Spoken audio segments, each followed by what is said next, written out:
it's a beautiful day in the neighbor pool. A beautiful day to be Deadpool. It's story time. Story time. Got any fans of Mr. Rogers out there? All right. I'm a pretty big fan of Captain America myself.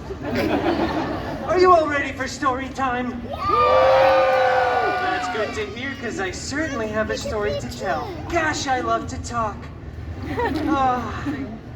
Today's story is a beloved bedtime classic, mashed up with a very profitable licensing agreement. You guessed it, it's Cinderpool. Look how adorable these pictures are, by the way. Aren't these cute? Thank you, I scribbled these myself. All right, let's see if we can find the opening words. Oh, that doesn't work. All right.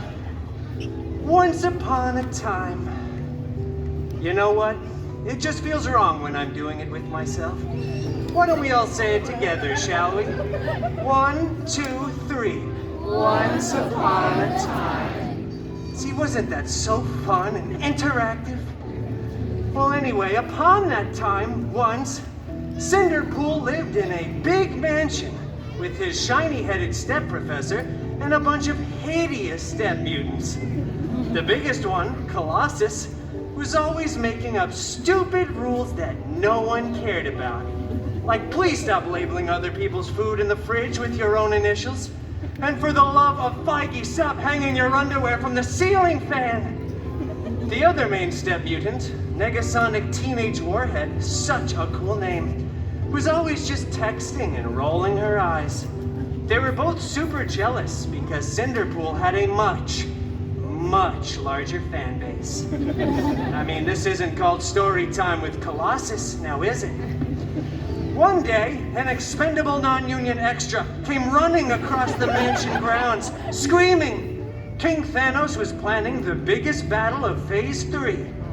The last truly relevant phase.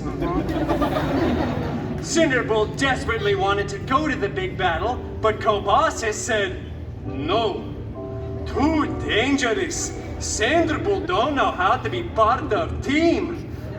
And then Colossus ripped up Cinderpool's nicest costume before Negasonic Teenage Warhead, again, such a cool name, made it explode into 1,000,000 pieces with her mind powers. And then popped her gum. Oh, so Gen Z. On fleek, Sigma, no cap.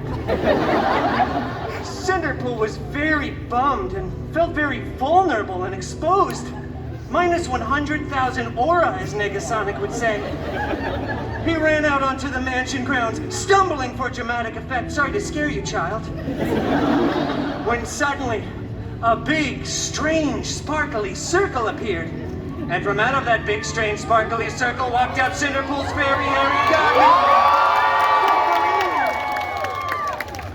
Come on, Wolf, you have to actually step through the magic, strange, sparkly circle. Otherwise, the audience isn't going to know that you're here yet. God, yes! Yes! I love it when we work together. Oh, fairy, hairy, god mutant Wolverine. I desperately want to go to the big battle, but my mean step mutants vaporized my costume. Growled Wolverine lovingly. What?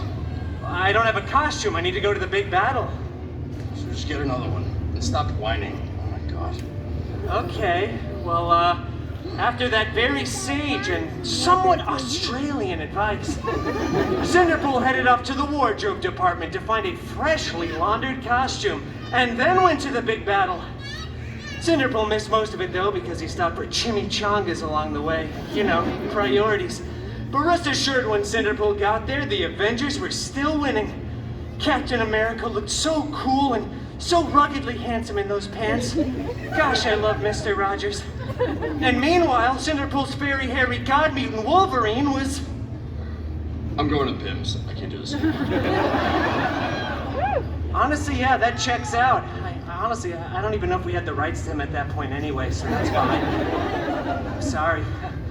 Well, anyway, as the aliens were finally fleeing away in defeat, Cinderpool saw something on the stairs of one of the spaceships. It was a single glove. Hello there, camera. Wow, it was such a fancy glove. big and gold with beautiful jewels. I think there were 6 of them, not that that's really relevant information. I wonder who this fits, thought Cinderpool to himself, before trying it on. After some clicking, whizzing, and whirring, it adjusted right to Cinderpool's arm. Then, out of nowhere, Iron Man came flying in out of left field, screaming, "Hey, take that off! Don't you dare take this sacrifice from me! I really don't want to be Iron Man until I'm 90! Please let me go retire somewhere nice like Latveria or something." For those of you that didn't understand that reference, don't worry, we're all a little bit confused. In a good way. Then, other, much less relevant Avengers came running in too, saying things like, "Hey, put that down, that's not a toy, whatever you do, do not snap." Right? Yeah, obviously Cinderpool snapped. Oh, Cinderpool snapped a bunch, both physically and mentally. And then the weirdest thing happened. It was probably unrelated to Cinderpool's actions, but half of the people kept disappearing, and then reappearing, and then disappearing again. So many people were crying. Tony said "I love you" like 3,000 times, which is kind of weird. But eventually, everyone did come back. Except for those that text and call during a movie theater experience. We didn't want them back. But everyone else did. But then the Avengers tackled Cinderpool, ripped off his new favorite glove, and when they went on to remake the movie, they CGI'd Tony's head onto Cinderpool's majestic body, and it went on to become the most profitable film in the Feige cinematic universe. The FCU, as I like to call it. I know, I'm still workshopping that acronym. I feel like there's just one too many letters. Well, anyway, everything honestly worked out for Cinderpool, because Cinderpool went on to start his own, even more successful franchise. Yeah! Yeah, that's right. It was so successful, in fact, that Cinderpool was eventually invited to be part of the Avengers Endgame 2, Electric Boogaloo. In theaters at, well, some point. Well, that's the end. Game, if you will. Gosh, I love puns. No one likes puns in the audience, so you couldn't have laughed a little harder than I practiced that in the shower all morning. Okay, well, don't patronize me now. No, I'm just kidding. You guys are adorable. Well, thank you all for coming to another illustrious story time with your new favorite Disney princess, Deadpool.